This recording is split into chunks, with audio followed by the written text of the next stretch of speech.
I love you জান। উম, ইস, হয়েছে। আর আদর দেখাতে হবে না, যাও। কেন? আমার বউকে আদর দেখাবো না তো কাকে দেখাবো? সকালে গোসল করেছি, এখন আর পারবো না। ইস, কেন পারবে না? যতই ফোলানোর চেষ্টা করো হবে না। যাও, দূরে থাকো। আমার বউকে যখন ইচ্ছা আদর করব, বুঝছো? না, হবে না তো। আপনার জন্য রোজ রোজ সকালবেলা আমি গোসল করতে পারবো না। এই ভর দুপুরে তো নাই। আমি আদর করব, ব্যাস। দেব না আদর করতে। আমি জোর করেই করব। জোর করেও হবে না। আর এই শীতের মধ্যে আমি আম্মুর কাছে ঘুমাবো। কেন কেন? ওই, তাহলে আমার শরীর গরম করবে কে? কেন, কম্বল আছে না? কম্বলে হবে না। আমি বিয়ে করেছি কি বউ রেখে কম্বল দিয়ে শরীর গরম করতে? তাই তো। আম্মু তো তোমাকে তার কাছে ঘুমাতেই দিবে না। বলবে, যাও মা, স্বামীর ওপর রাগ করতে নেই, যাও ঘরে গিয়ে ঘুমাও। ইস, আমি আম্মুর মেয়ে বুঝলা। আমি আম্মুর কাছে ঘুমাইলে আম্মু আমায় কিছুই বলবে না। যা বাবা, মা আমার, আর উনি নিজেকে মেয়ে বানিয়ে নিচ্ছে। নিবই তো। আপনি কে, হ্যাঁ? হু আর ইউ? দাঁড়াও, দেখাচ্ছি আমি কে। এই বলে জোর করে নীলাকে বুকে টেনে নিল আরিয়ান। ওর ভালোবাসার চাদরে মুড়িয়ে নিল নীলাকে। নীলাও আরিয়ানের বুকে মাথা রেখে ভালোবাসার পরশ লুটে নিচ্ছে। এভাবেই চলে ওদের দুষ্টুমিষ্টি ভালোবাসা। নীলা চাই আরিয়ান ওর ওপর জোর প্রয়োগ করে ভালোবাসা আদায় করুক, তাই ওর কাছে থেকে দূরে দূরে থাকে। কিন্তু মনে মনে চাই আরিয়ানের খুব কাছে থাকতে। আর আরিয়ান চাই নীলার ভালোবাসায় শিখতে হতে, তাই মাঝে মাঝে ওকে রাগিয়ে দেয়, আবার রাগ ভাঙায়, যাতে নীলা তাকে আরও বেশি ভালোবাসে। তাই ওর মাথায় দুষ্টু বুদ্ধি উদয় হলো, নীলাকে এখন রাগিয়ে দেবে। এই পাখি, বলো বাবু। তুমি কি সত্যি আম্মুর সাথে ঘুমাবে? ঘুমাবোই তো। রোজ রোজ তোমার অত্যাচার সহ্য করতে পারবো না। কি? আমি অত্যাচার করি? করোই তো, ফাজিল কোথাকার। ওকে, ঠিক আছে। আজ থেকে পার্সোনাল রুগী ভিজিট করতে হবে। ওকে, তাই কইরেন। দেখি তো কোন রুগীর অ্যাপয়েন্টমেন্ট করা যায়। আরিয়ান কোনো ডাক্তার নয়, কিন্তু নীলাকে রাগানোর জন্য বলে সে পার্সোনালি অন্য মেয়ের সাথে লাইন মারবে।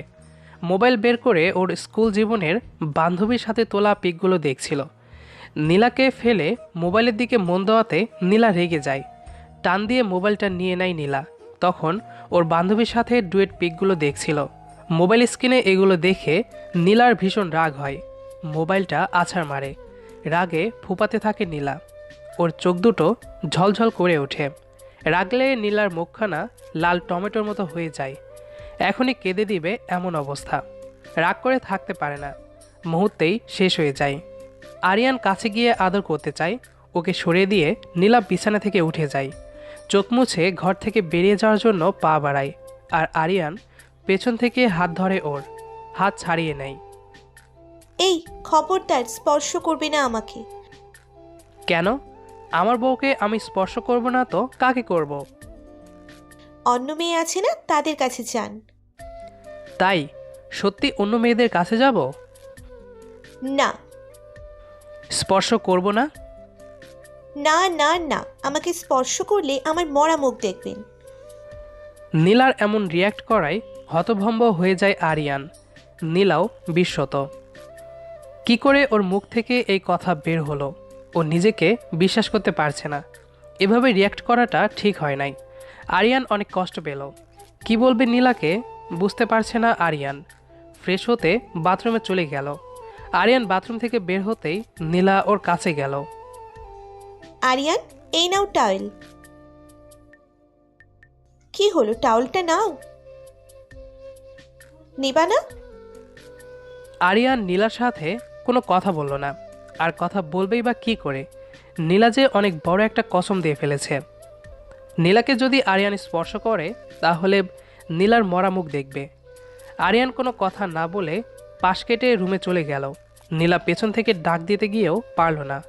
অফিস থেকে ফিরেই ভালোবাসার খুনসুটি, আর এর মাঝেই ঘটে গেল মান অভিমান। নীলার শাশুড়ি ডাক দিল। বৌমা, আরিয়ানকে খাবার দিছো? টেবিলে খাবার দাও মা, আমিও দুমুঠো খাই, বেলা তো আর কম হলো না। নীলা শাশুড়ির ডাকে ডাইনিং রুমে চলে গেল। খাবার সার্ভ করছে। আরিয়ানকে সরি বলতে হবে, ওর এভাবে রিয়্যাক্ট করাটা ঠিক হয়নি। নিজের ভেতরে ভেতরে পুড়ছে এখন। কিছুক্ষণ পরে আরিয়ান রেডি হয়ে বের হবে। এই কোথায় যাচ্ছ? অফিস থেকে জরুরি ফোন আসছে, তাই এখনই যেতে হবে। ও আচ্ছা, খেয়ে যাও। সময় নেই, পরে খাবো। এই শোনো। নীলার ডাক না শুনেই বেরিয়ে যায় আরিয়ান। বাইক স্টার্ট করে বেশ গতিতে চালিয়ে যায়। নীলা ফোন দিচ্ছে, কিন্তু ফোনও অফ। বেশ চিন্তায় পড়ে গেল নীলা। দুপুরে না খেয়েই কাটিয়ে দিল। একটু পর পর আরিয়ানকে ফোন দিচ্ছে, কিন্তু আরিয়ানের ফোন অফ। আরিয়ানও অফিসে গিয়ে মন খারাপ করে বসে রইল। নীলা সারা বিকেল যন্ত্রণার আগুনে পড়ছে। কি করলো এটা? কেঁদে কেঁদে চোখ লাল করে ফেলেছে নীলা। আরিয়ান প্লিজ, লক্ষ্মীটি ফোনটা খোলো। তোমার নীলা খুব কষ্ট পাচ্ছে বাবু, প্লিজ পাশে আসো। আরিয়ানের ফিরতে বেশ রাত হলো। ও নর্মালি সন্ধ্যার ভিতরেই বাসায় চলে আসে, কিন্তু আজ এত দেরি করায় নীলা ভেঙে পড়ে। বুকের ভেতরে কষ্টের পাহাড় বড় হতে থাকে। নিজেকে কিছুতেই ক্ষমা করতে পারছে না। কলিং বেল বাজার সাথে সাথে দৌড়ে গেল নীলা। এত দেরি হলো যে? কাজ ছিল, তাই দেরি হয়েছে বলেই ভেতরে চলে গেল। আরিয়ান নীলাকে যে এড়িয়ে যাচ্ছে তা বেশ ভালোই বুঝতে পারছে নীলা। কি করবে বুঝতে পারছে না।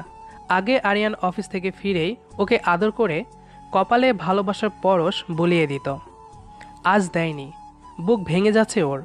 সোজা রুমে গিয়ে আরিয়ানকে জড়িয়ে ধরে কান্না জুড়ে দিল। প্লিজ বাবু, আমাকে ক্ষমা করে দাও, আমি ভুল করেছি, প্লিজ আমাকে ক্ষমা করো। আরিয়ান কোনো কথা বলছে না। আরিয়ানের বুক থেকে মাথা তুলে নীলাভ হাত জোর করে মিনতি করে। প্লিজ সোনা, রাগ করে থেকো না। তুমি জানো না তোমার নীলা তোমাকে কত ভালোবাসে। আমাকে ক্ষমা করে দাও না প্লিজ বাবু।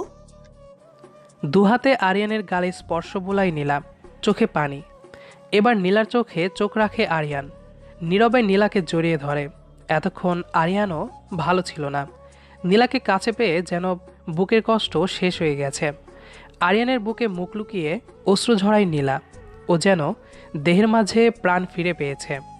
নীলার গাল বেয়ে ঝরে পড়া নোনা জল আঙ্গুল দিয়ে মুছে দেয় আরিয়ান। কতটা কষ্ট হয়েছে আমার তুমি জানো? তুমি আমার মুখের কথাটাই শুনলে। তোমার নীলার মনের খবরটা জানো না তুমি? তাই বলে তুমি আমাকে ওইভাবে বলবে? তো তুমি অন্য মেয়েদের কথা বললে কেন? তুমি জানো না আমি তোমার পাশে অন্য কাউকে সহ্য করতে পারি না, অন্য কোনো মেয়েকে দেখতে পারি না। তোমাকে আমি কারোর সাথে শেয়ার করতে পারবো না, এক মুহূর্তের জন্যেও না।